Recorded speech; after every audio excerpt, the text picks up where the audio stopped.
Dédé, 20 ans avant Brigitte Bardot, Danielle Darieux impose ses initiales.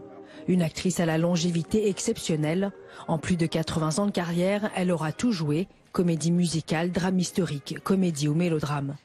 Danielle Darieux voit le jour en 1917 au sein d'une famille de mélomanes. Très tôt, elle en retire un goût prononcé pour la musique. Dans bon nombre de ses films, elle interprète des chansons qui deviendront des succès. À 14 ans, elle décroche son premier rôle, séduisant tout de suite les producteurs par son allant et sa spontanéité. Elle signe un contrat de 5 ans. Au début des années 30, Billy Wilder la dirige dans La Mauvaise Graine. Henri Decoing, qu'elle épouse en 1935, la fait jouer au théâtre et dans des comédies.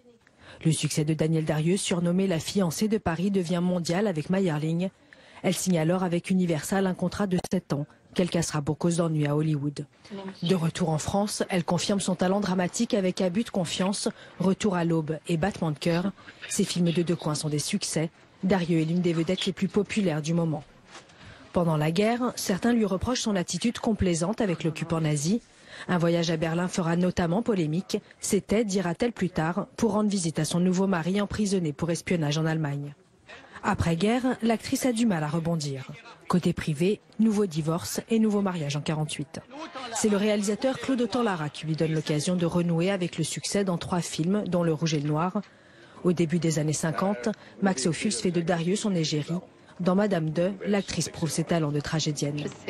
La nouvelle vague aussi l'a fait tourner. En 1967, dans Les Demoiselles de Rochefort, elle est la seule comédienne non doublée au chant. Parallèlement, elle retourne au théâtre. Françoise Sagan lui offre un rôle en or en 1963 dans La robe mauve de Valentine.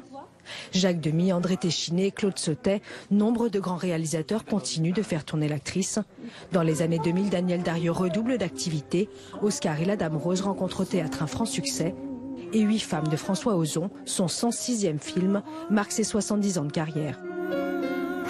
Un mariage, c'est plus mon âge. En 2009, à 92 ans, elle accepte de tourner dans Pièces montées, aux côtés de Jean-Pierre Marielle.